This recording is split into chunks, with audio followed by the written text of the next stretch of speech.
लगा हुआ रहता है हेड से, और एंटीना ये सिफेलिक साइनस है।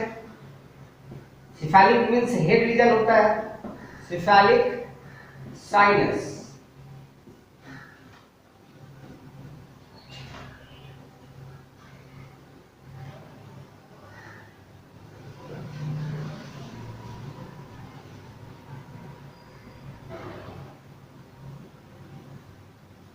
अब आपको पता है हम दो डायफ्राम है, एक डॉर्सल और एक वेंट्रल। इस डायफ्राम को आप कहेंगे डॉर्सल डायफ्राम,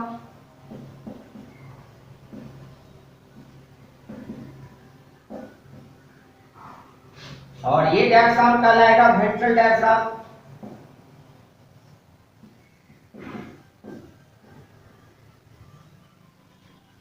डॉर्सल साइड से जो बॉडी का पार्ट है ये होगा टर्नम,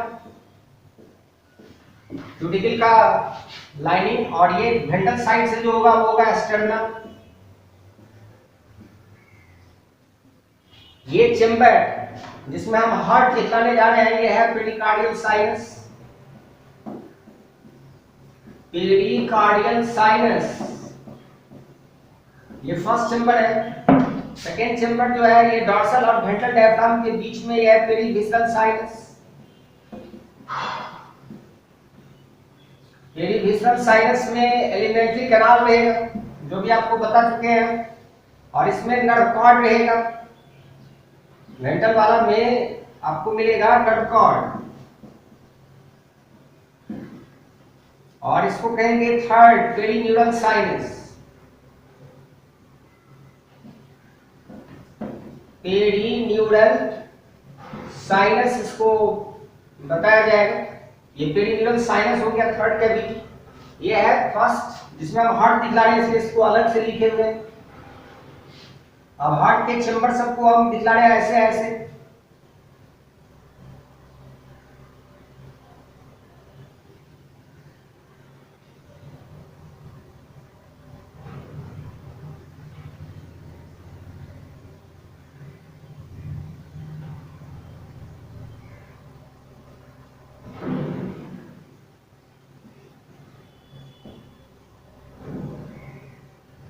अब ऐसे ऐसे अगर हम बनाते चले जाए तो ये 13 चेम्बर हार्ट होता है, तो 13 चेम्बर हमको बनाना पड़ सकता है। तो हम लोग उतना नहीं बनाएंगे, लेकिन समझेंगे कि ये हार्ट है, और आगे इसके बारे में पढ़ लेंगे कि ये हार्ट है।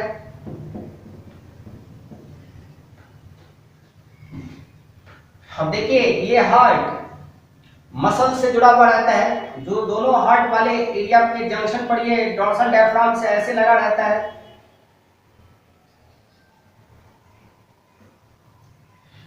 जिस मसल को हम लोग कहते हैं एलएडी मसल, तो ये मसल जो है वो कहलाएगा एलएडी मसल, जो फैन से पंखा के जैसा लगा हुआ रहता है हार्ट पे।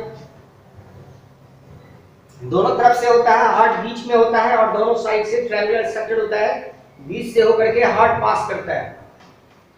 ये दबेगा तो ब्लड क्या होगा, आगे जाएगा, और ब्लड का जो फ्लो होगा ऑलवेज पीछे से आगे की तरफ दिखलाएंगे हम लोग कि ब्लड सप्लाई हो रहा है।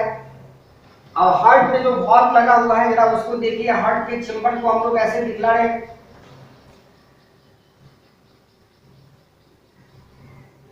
हार्ट के चेम्बर को ऐसे ऐसे दिखला रहे हैं।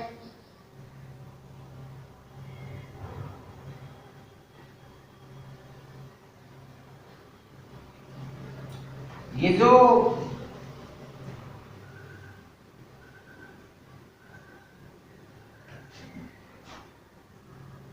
ये ऑरिकुलर वॉल्व है, ऑरिकुलर वॉल्व, और ये है पीछे वाला वेंट्रिकुलर वॉल्व।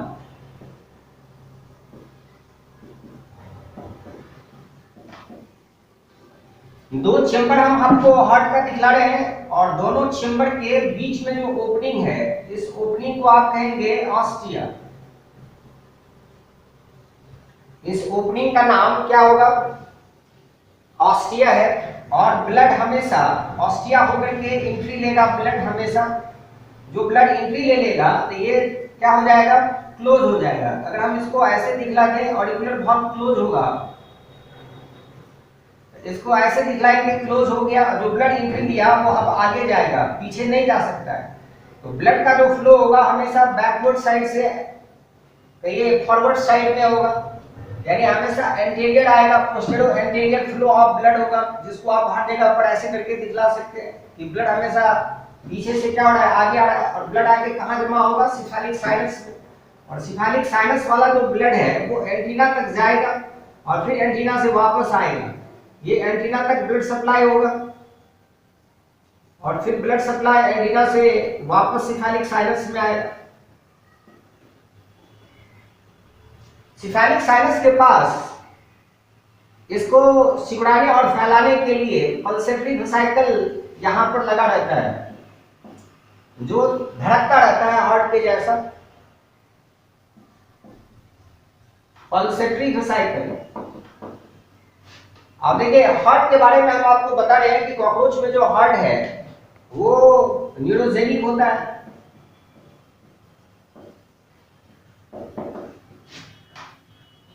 कंट्रोल होता है किसके द्वारा, गैंग्लिया के द्वारा, इसलिए नाम देते हैं हम लोग न्यूरोजेनिक।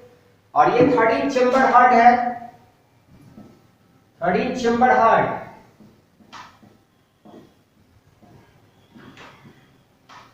जिसको हम लोग अलग से हार्ट के बारे में लिखेंगे, पढ़ेंगे। फिर से आपको बता दें, जितने भी ऑस्टिया है उस ऑस्टिया होकर के ब्लड क्या होगा, अंदर जाएगा और अंदर जाने के बाद ब्लड का जो फ्लो होगा वो हमेशा पीछे से आगे की तरफ होगा और ब्लड को पीछे से आगे ले जाने में मदद करेगा ये एलरी मसल। हम आपको एक जगह पर एलरी मसल दिखला रहे हैं, वो हर जगह जंक्शन पर होगा। ये 2 चेम्बर है तो यहाँ होगा, 2 चेम्बर है तो यहाँ होगा। और अगर बढ़ते जाएंगे तो काउंट करेंगे, जैसे फर्स्ट चेम्बर हार्ट का है, सेकंड चेम्बर है, थर्ड है, फोर्थ है, ऐसे काउंट करते जाएंगे तो लास्ट में यहाँ पर आकर के 13 चेम्बर वाला हार्ट यानी 13 चेम्बर वाला हार्ट यहाँ पर आपको मिलेगा। तो टोटल चेम्बर जो हार्ट में होंगे वो कितने होंगे, 13 होंगे, जिसको ऐसे दिखलाया जा सकता है।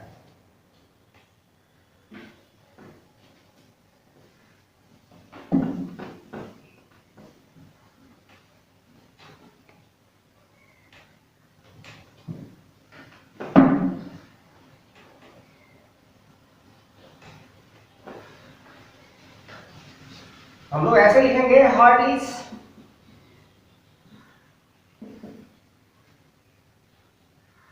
Thirteen chamber,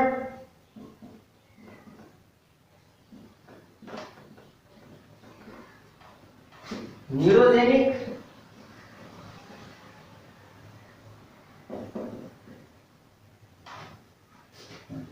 thirteen chamber and neurogenic. 13 chamber में each chamber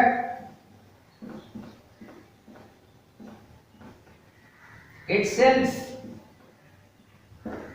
behaves like heart.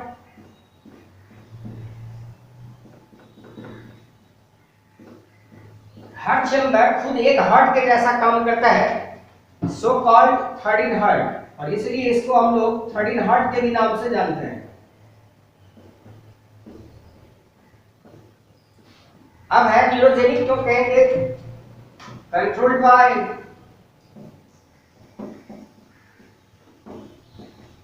Ganglia outside heart.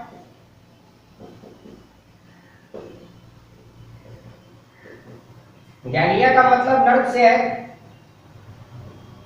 Nerve से बना हुआ। जैसे हम इस नर्व को कट कर देंगे कॉकरोच का डेथ हो जाएगा। नर्व कट अगर हम काट देते हैं तो क्या हो जाएगा, डाई, कॉकरोच मर जाएगा। हम लोग के हार्ट में ऐसा नहीं होता है, हम लोग का हार्ट मायोजेनिक है, मसल से कंट्रोल होने वाला होता है। इसलिए जो हमारा हार्ट है उसमें खुद ऑटो रिदमिसिटी है। इसलिए अगर हम अपने हार्ट के नर्व सप्लाई को, यानी हम लोग ह्यूमन बीइंग वर्टिब्रेट के हार्ट के नर्व सप्लाई को अगर कट कर दिया जाए तब भी हमारा हार्ट खुद अपने से बहुत देर तक सिकुड़ता और फैलता रहता है। इसलिए ह्यूमन हार्ट को ट्रांसप्लांट में यूज किया जा सकता है। न्यूरोजेनिक हार्ट का ट्रांसप्लांट पॉसिबल नहीं हो सकता है, क्योंकि आप जैसे ही नर्व सप्लाई को कट करेंगे कॉकरोच का डेथ हो जाएगा, हार्ट बीट स्टॉप कर जाएगा। हम लोगों का हार्ट 1 मिनट में 72 बार धड़कता है। हार्ट बीट जो है वो 72 होता है। यहाँ पर जो हार्ट बीट है वो 39 बीट्स पर मिनट होता है। हार्ट बीट ये होगा 39 बीट्स पर मिनट। एक मिनट में 39 टाइम्स कॉकरोच का हार्ट बीट करता है। फ्लो ऑफ ब्लड कैसे होगा जरा देखिए। Flow of blood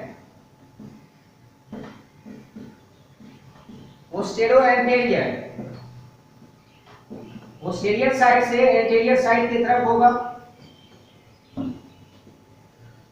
opening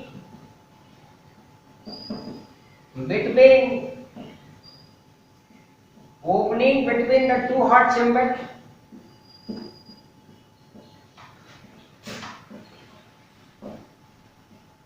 called ostia। और ऑस्टिया जो है इसी होकर के ब्लड अंदर आएगा।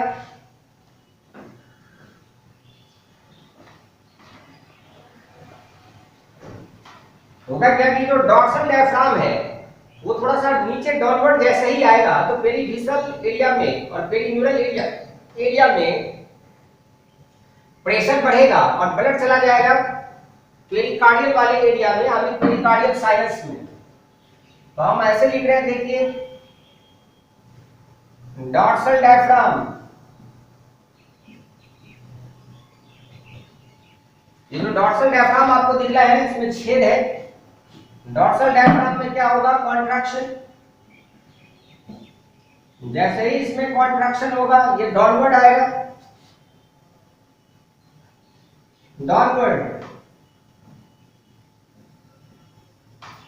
Downward movement of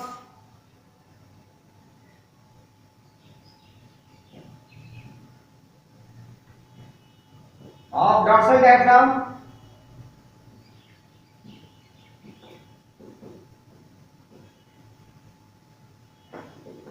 Blood from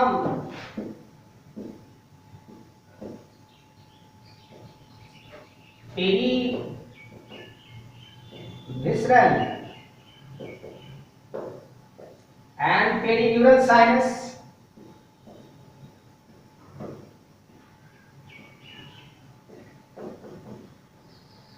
reach pericardial sinus, pericardial sinus में पहुंच जाएगा। हम आपको बता रहे हैं कि जैसे ये डाउनवर्ड होगा नीचे वाले चेंबर का प्रेशर बढ़ेगा और ब्लड क्या होगा, अपवर्ड मूव कर जाएगा। ब्लड चला जाएगा सबसे ऊपर वाले चेंबर में जिसका नाम है पेरिकार्डियल साइनस, और यहां से ब्लड ऑस्टिया होते हुए हार्ट में एंट्री ले लेगा थ्रू ऑस्टिया।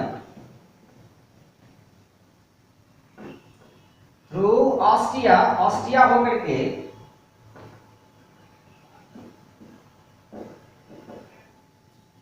हाँ ब्लड कहां जाएगा, इस चेंबर ऑफ हार्ट।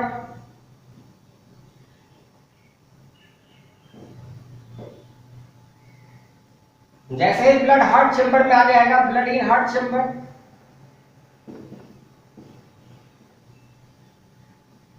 जैसे ही सारा चेंबर भर जाएगा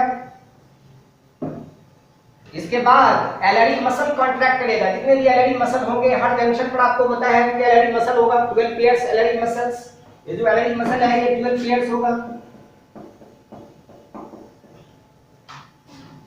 ये एलआरई मसल्स दोनों साइड से क्या करेगा, ब्लड को आगे भेजेगा। एलआरई मसल कॉन्ट्रैक्ट, सारे एलआरई मसल्स कॉन्ट्रैक्ट करेंगे, ब्लड मूव फॉरवर्ड और ब्लड आगे आ जाएगा। तो ब्लड का जो फ्लो होगा वो हमेशा पोस्टेरो एंटीरियर होगा, पीछे से आगे की तरफ होगा। अब देखिए ये जो एलआरई मसल है वो ट्रायंगुलर है, तिकोना है।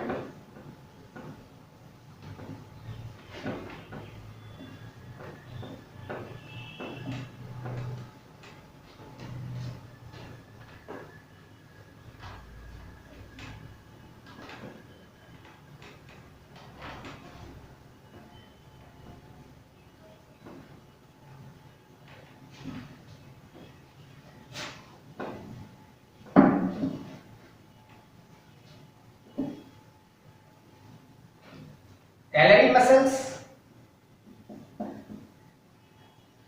अगर हम बात करें एलरी मसल का, तो ये ट्रायंगुलर होगा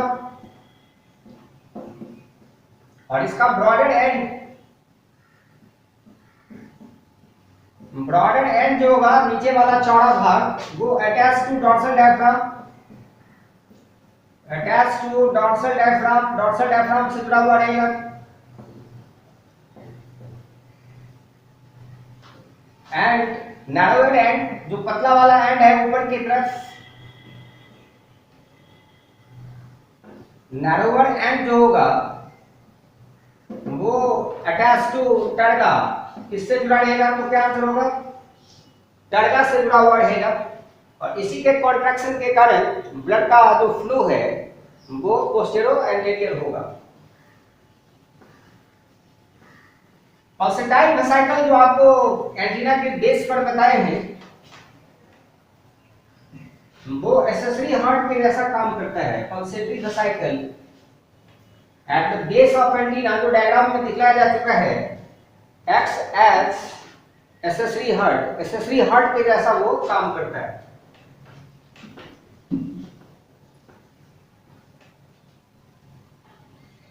फंक्शन ऑफ सर्कुलेटरी सिस्टम, अगर हम सर्कुलेटरी सिस्टम के फंक्शन की बात करें,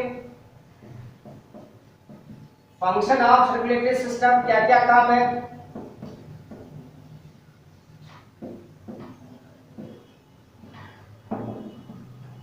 तो फंक्शन ऑफ सर्कुलेटरी सिस्टम में हो जाएगा transport food and waste, food को और वेस्ट प्रोडक्ट्स को ये एक जगह से दूसरे जगह ट्रांसपोर्ट कर सकता है, पहुंचा सकता है। नो गैसियस ट्रांसपोर्ट, जो आपको पहले ही बता चुके हैं बार बार कि गैसियस ट्रांसपोर्ट नहीं हो सकता है। गैस को ये ऑक्सीजन को और कार्बन डाइऑक्साइड को एक जगह से दूसरी जगह नहीं ले जा सकता है। तो नो गैसियस ट्रांसपोर्ट नहीं हो सकता है, बाकी सारा ट्रांसपोर्ट होगा। दूसरा क्या होगा? डिफेंस, बचाएगा बॉडी को इंफेक्शन से। तो सर्कुलेटरी सिस्टम का बाकी सारा काम होगा transport, food waste, hormones etcetera आप दिखला सकते हैं। हार्मोन्स भी ट्रांसपोर्ट करेगा ये। एंडोक्राइन ग्लैंड से यहां पर हार्मोन का सेक्रेशन होता है कॉकरोच में,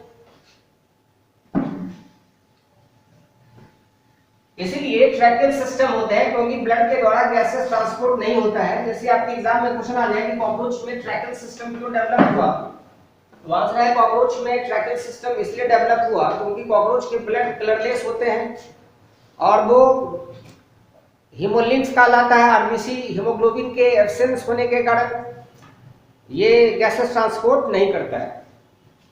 अब हम लोग आएंगे एक्सक्रीटरी सिस्टम, देखेंगे एक्सक्रीटरी सिस्टम।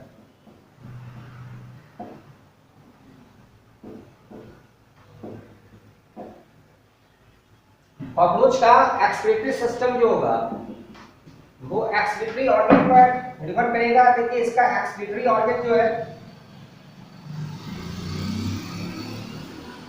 वो है माल्पीजियन ट्यूब्यूल्स। माल्पीजियन ट्यूब्यूल्स, अब ये माल्पीजियन ट्यूब्यूल्स कहां मौजूद रहता है? तो present at the junction of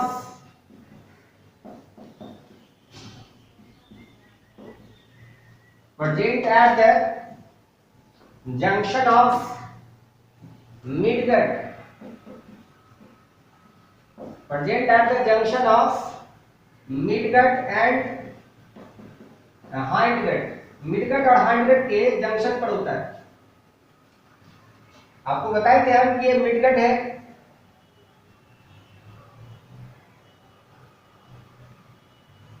और यहां से ये गुच्छे में निकला रहता है।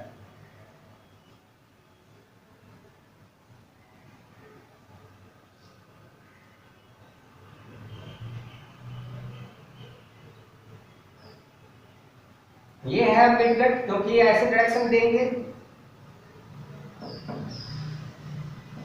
ये है हाइंडगट, ये आइलियम हो गया, और आइलियम पार्ट है हाइंडगट का।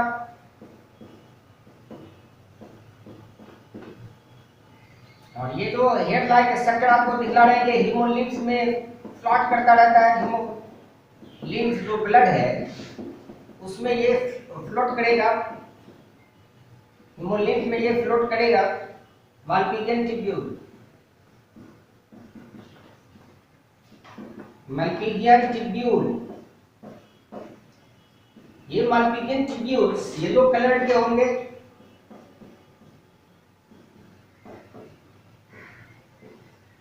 बंडल्स में मौजूद रहेंगे, एडेंजिन बंडल्स या एडेंजिन ग्रुप पे, ये एडेंजिन ग्रुप 60 to 120 तक हो सकता है। पेरिप्लानेटा अमेरिकाना में अप्रॉक्स 90 के आसपास एवरेज जो हम लोग नंबर बोलते हैं वो हो सकता है, लेकिन वेरिएशन ऐसा होगा मालपीजियन ट्यूब्यूल का। और जो वेस्ट प्रोडक्ट आ रहा है मिडगट होते हुए डायस्ट्रिक पार्ट का, वो जब बाहर जाएगा ये सारा वेस्ट हीमोलिम्फ से डाल देगा। मालपीजियन ट्यूब्यूल कहाँ रहेगा? Float, I will floated in hemolymph, hemolymph में ये फ्लोट करेगा।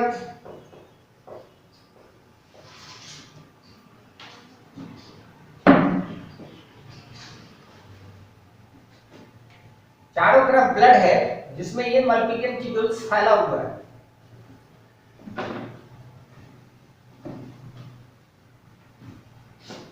एक मालपीजियन ट्यूब्यूल को आप देखेंगे जैसा एक होगा वैसा ही सब होगा।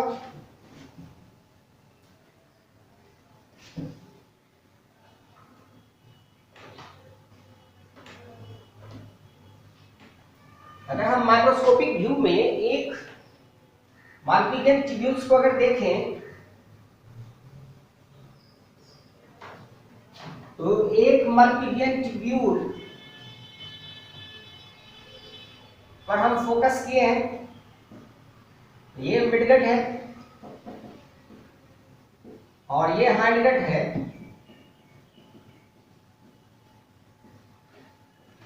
इसके दो पार्ट होंगे, ये जो बनाए हैं हम लोग डायग्राम, ये प्रॉक्सिमल हाफ है, प्रॉक्सिमल हाफ आधा, और ये डिस्टल हाफ हो गया। प्रॉक्सिमल हाफ या डिस्टल हाफ किसका है? तो आंसर है one single Malpighian tubule. Single ही लिखते हैं, सिंगल मालपीजियन ट्यूब्यूल।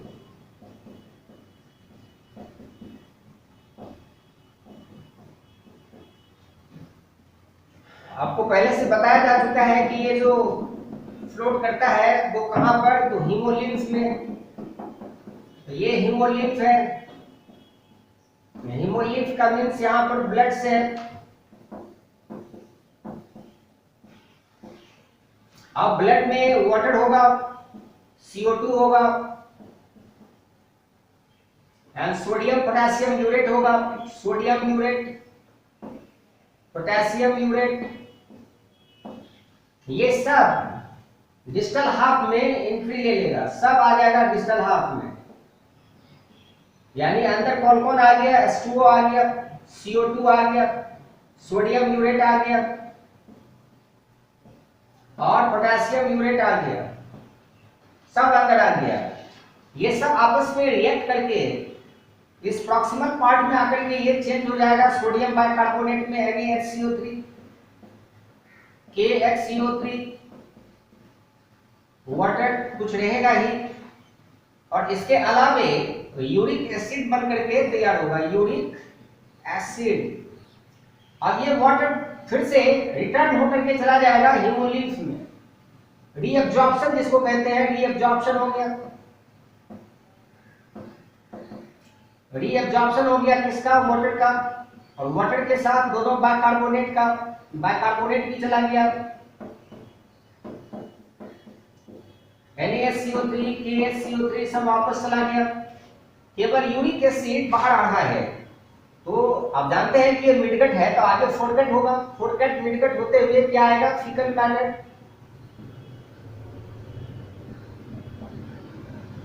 अब ये फीकल मैटर और ये यूरिक एसिड मिल करके बाहर आएगा बॉडी से। Uric acid along with fecal matter passed on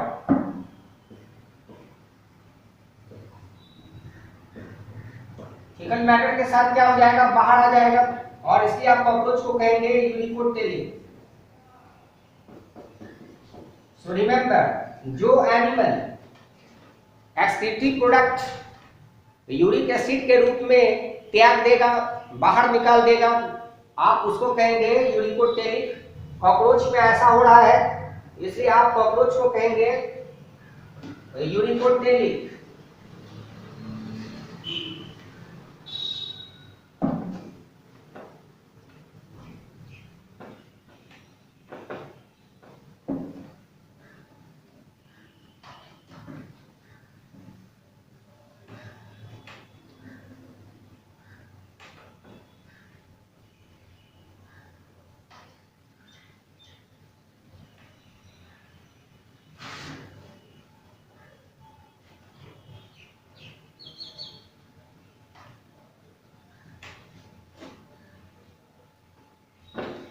माल्पीजियन tubules के अलावा भी अदर एक्सक्रीटरी ऑर्गन देखने को मिल जाते हैं कॉकरोच में। अगर हमको पूछा जाए अदर एक्सक्रीटरी ऑर्गन कॉकरोच में क्या होगा, तो आंसर है क्यूटिकल।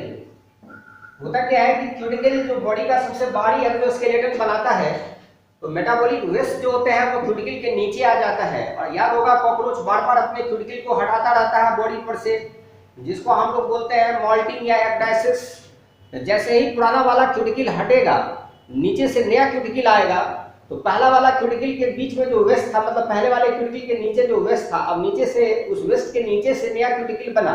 तो जैसे ऊपर का क्यूटिकल हटेगा, सारा वेस्ट भी क्या होगा, बाहर हो जाएगा। आप इसको कहेंगे storage excretion. Cuticle storage excretion में हेल्प करेगा।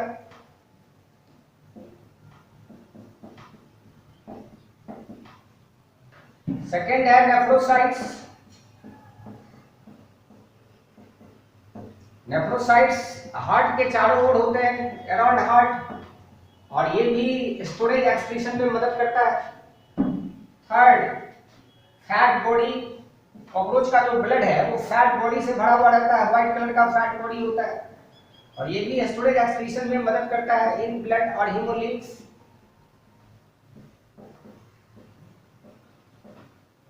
एंड फोर्थ, जो केवल मेल कॉकरोच में होता है, ये सब मेल फीमेल दोनों कॉकरोच में होते हैं, और वो होता है यूरिकोज ग्लैंड। यूरिकोज ग्लैंड केवल मेल कॉकरोच में मिलेगा, only in male cockroach.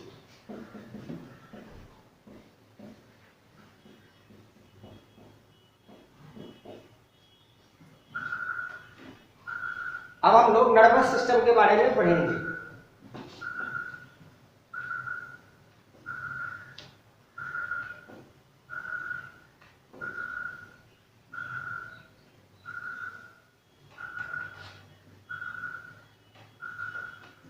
Nervous system of cockroach.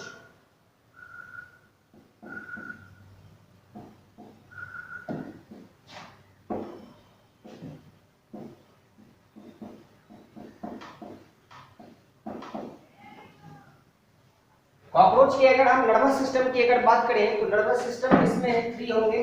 पहला होगा CNS, central nervous system, number 1। First है central nervous system,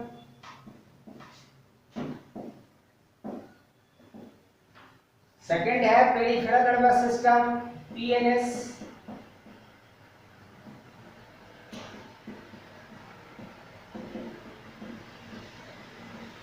peripheral nervous system, and third and last answer is sympathetic nervous system. sympathetic nervous system. Sympathetic nervous system is associated with endocrine system. Associated with endocrine system.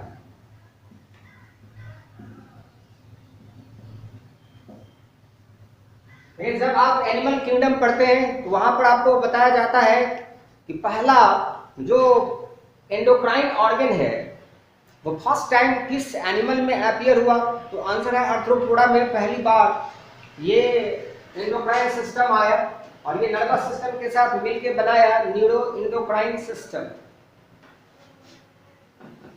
अब हम बारी बारी से हम लोग पढ़ेंगे। पहला नेम आएगा सेंट्रल नर्वस सिस्टम। तो first is central nervous system और सीएनएस।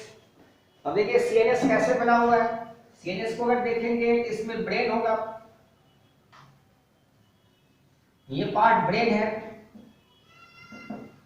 सब इसोफेजियल गैंग्लिया, ओसोफेगस या फेरिंक्स के नीचे में सब इसोफेजियल गैंग्लिया होगा, क्योंकि ब्रेन ठीक ऊपर होंगे। ऊपर मतलब नीचे का पोर्शन, और ये ऊपर, और एक नीचे होगा, इसको कहेंगे सब। ब्रेन हो गया supra, supra means above, supra oesophageal ganglia. Supra oesophageal ganglia brain का नाम है। तो ब्रेन ऊपर होगा और बीच में ओसोफेगस होगा या फेरिंक्स होगा यहाँ, इसलिए इसको कहेंगे सब इसोफेजियल गैंग्लिया। उसके नीचे होगा सब इसोफेजियल गैंग्लिया।